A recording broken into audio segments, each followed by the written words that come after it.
জেলা বিএনপির মেয়াদোত্তীর্ণ কমিটির বাতিলের দাবিতে বিএনপির তৃণমূল পর্যায়ের নেতৃবৃন্দ, আসসালামু আলাইকুম। আমরা এই জায়গায় উপস্থিত হয়েছি 5ই আগস্টের আগে আমাদের একটি বৃহৎ জমায়েত এই বকুলতলায় ছিল।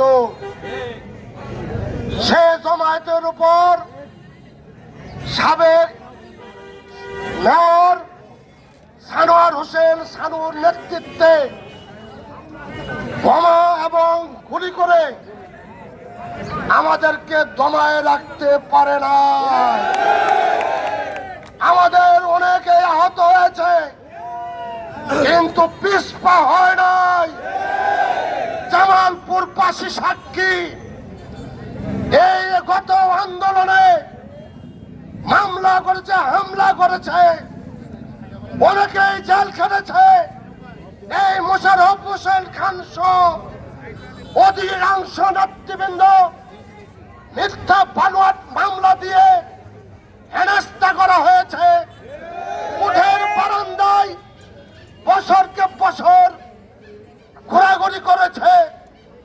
সংগ্রামী বন্ধু সকল, প্রিয় জামালপুরবাসী, জামালপুর জেলা বিএনপি গত আন্দোলনে কিভাবে অংশগ্রহণ করেছেন তা আপনারা সকলে জানেন। প্রিয় জামালপুরবাসী, আমরা কারোর ব্যক্তিগত কারো শত্রুতা করছি না। আমরা সাংগঠনিক উপায়ে একটি কথা বলতে চাই। আমাদের জামালপুর জেলা বিএনপি মেয়াদোত্তীর্ণ কমিটি বারবার দেখতে পাচ্ছি প্রেসিডেন্ট সেক্রেটারি একই কায়দায় একই কৌশলে বারবার তারা অধিষ্ঠিত জামালপুর জেলা বিএনপিতে। আমরা এর আশু পরিবর্তন চাই।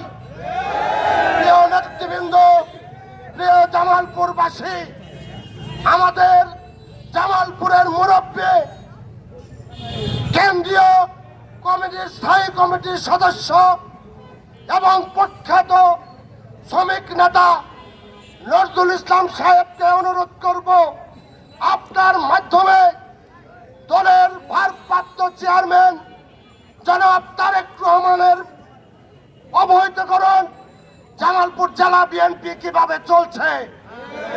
সংগ্রামী নেতৃবৃন্দ, আপনাদের উদ্দেশ্যে একটি কথা বলতে চাই।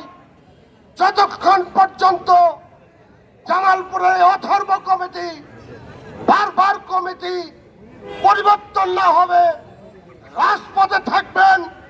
রাজপথ আপনাদের সাথে বেইমানি করবে না ইনশাল্লাহ।